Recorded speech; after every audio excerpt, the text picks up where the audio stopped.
आमची संपदाताई 2-4 दिवसापूर्वी या जगातून निघून गेली आणि म्हणून या मृत्यूची चौकशी झाली पाहिजे निपक्षपातीपणे। अशा प्रकारचे अन्याय अत्याचार कारखान्याच्या माध्यमातून होत असतील तर निश्चितच आम्ही ऊसतोड कामगार या ठिकाणी त्याच्यावर काम करण्यासाठी बहिष्कार टाकण्याची भूमिका घेऊ।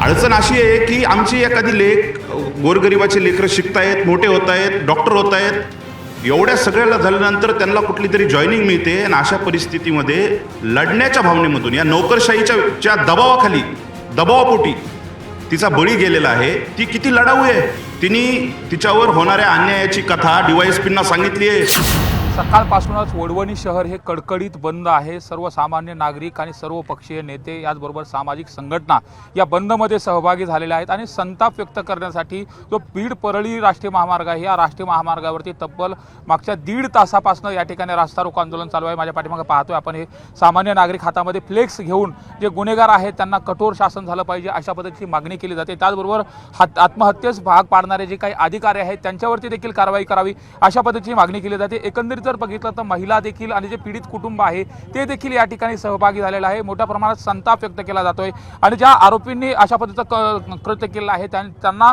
कठोर शासन केलं जावं अशी देखील मागणी केली जात आहे। माझ्यासोबत या ठिकाणी बसलेले जे मोर्चेकरी आहेत आपण त्यांना विचारायचा प्रयत्न करणार आहोत की नेमकं काय सांगाल, नेमकं आज हा मोर्चा काढताय, संताप व्यक्त करताय तुम्ही, काय सरकारकडे मागणी आहे तुमची?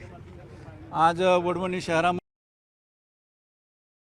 बंद ठेवून सर्व जाती धर्म आणि विविध पक्षाच्या लोकांनी या मोर्चामध्ये सहभाग घेतलेला आहे।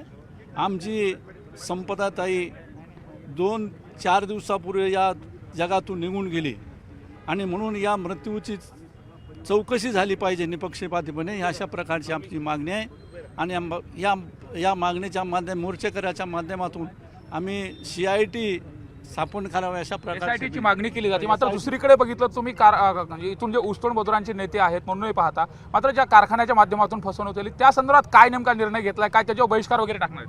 आम्ही खरं म्हणजे बीड जिल्हा हा ऊसतोड कामगाराचा जिल्हा म्हणून ओळखला जातो आणि या ऊसतोड कामगाराला या कारखान्याच्या माध्यमातून अनेक प्रकारचे अन्याय अत्याचार होतात आणि म्हणून जर अशा प्रकारचे अन्याय अत्याचार कारखान्याच्या माध्यमातून होत असतील तर निश्चितच आम्ही ऊसतोड कामगार या ठिकाणी त्याच्यावर काम करण्यासाठी बहिष्कार टाकण्याची भूमिका घेऊ।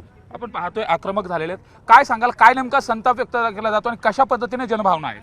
नाही, आता ह्या काय विषय राहिलेला नाहीये। आम्ही सर्वचे लोक वडवणी तालुक्याचे एक नागरिक म्हणून आमच्या या बहिणीच्या पाठीमागं आम्ही सगळेजण उभा राहण्याचं आता ठरवलेलं आहे। आपण बघत असाल तर सगळेजण मोठ्या स्फूर्तीने वेळेवरती या ठिकाणी मोर्चाला सगळेजण उपस्थित राहिलेले आहेत। संताप काय आहे नेमका लोकांचा? अडचण अशी आहे की आमची एखादी लेख गोरगरिबाचे लेकरं शिकतायत, मोठे होत आहेत, डॉक्टर होत आहेत, एवढ्या सगळ्याला झाल्यानंतर त्यांना कुठली तरी जॉईनिंग मिळते आणि अशा परिस्थितीमध्ये लढण्याच्या भावनेमधून या नोकरशाहीच्या दबावाखाली, दबावापोटी तिचा बळी गेलेला आहे। ती किती लढाऊ आहे, तिने तिच्यावर होणाऱ्या अन्यायाची कथा DYSPंना सांगितली आहे। स्वतः काय कशा पद्धतीची प्रोसिजर आहे त्याचा त्या ठिकाणी माहितीचा अर्ज दिला आहे। जर एखादी मुलगी लढत असेल तर तिला चौकशाच्या फेऱ्यामध्ये जर आपण अडकत असू तर करण्याच्या लायकीची होत का, हे सगळी भूमिका आपण महाराष्ट्रातल्या सगळ्या लोकांना, राज्यकर्त्यांना विचारली पाहिजे ना। गोरगरिबाच्या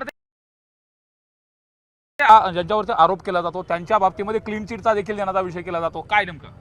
संपदाताई वैद्यकीय अधिकारी म्हणून त्या ठिकाणी फलटणे ते काम करत असताना या राज्यकर्त्यांनी त्यांना फिटनेस सर्टिफिकेट द्या आणि आम्हाला खोटे पोस्टमार्टमचे रिपोर्ट द्या म्हणून वेळोवेळी दबाव टाकला, तिला अन्याय अत्याचार केले आणि अन्याय अत्याचाराला वाचा फोडण्यासाठी तिने ज्यावेळी वरिष्ठांकडे तक्रार केली, हे वरिष्ठसुद्धा त्या राज्यकर्त्यांना मिळालेले असल्यामुळं त्यांनी तिच्या तक्रारीची दखल न घेता उलट तिची चौकशी लावली आणि तिच्या चौकशी अहवालामध्ये तिने म्हटलंय की पोलीस प्रशासन काय काम करत होते? पोलीस प्रशासन फक्त या राज्यकर्त्यांचे पाईक म्हणून काम करत होते। पोलीस प्रशासन या राज्यकर्त्यांनी जे सांगितलंय त्याचे फक्त पाईक म्हणून काम करत असताना ह्याच्यावर दबाव टाकत होते आणि त्यामध्ये तिने सांगितलंय आता काय मागणी असणार आहे? आमची सर्व एक SIT लावून जे आरोपी आहेत, हे 2 आरोपी तर ते आहेतच, परंतु हे 2 आरोपी नसून यात अनेक आरोप आहेत। त्यामध्ये त्यांच्या डॉक्टर दवाखान्यातले काही वरिष्ठ अधिकारी आहेत, पोलीस प्रशासनातले काही वरिष्ठ अधिकारी आहेत ज्यांनी जाणून बुजून या तक्रारीकडे दुर्लक्ष केलं होतं, त्यांना सुद्धा आरोपी करण्यात यावं, त्यांना सुद्धा आता तुम्ही रास्ता रोको करता, या पुढचं पाऊल काय असेल? आता आम्ही या ठिकाणी रस्ता रोको करतोय. आज वडवणी बंद आहे, परंतु या ठिकाणी जर आम्हाला व्यवस्थित न्याय मिळाला नाही तर यानंतर जिल्हाधिकारी कार्यालय असेल किंवा त्यानंतर त्या साताराला या ठिकाणी जाऊन सर्व कोठणबंद ग्रामस्थ असतील, कवडगावचे ग्रामस्थ असतील किंवा वडवणी तालुक्यातील सर्व जे बांधव आहेत संपदाचे हे सर्व त्या ठिकाणी जाऊन आणि त्या ठिकाणी यासाठी आता साहजिकच हे जे सगळे बांधव आहेत ते आक्रमक झालेले आहेत.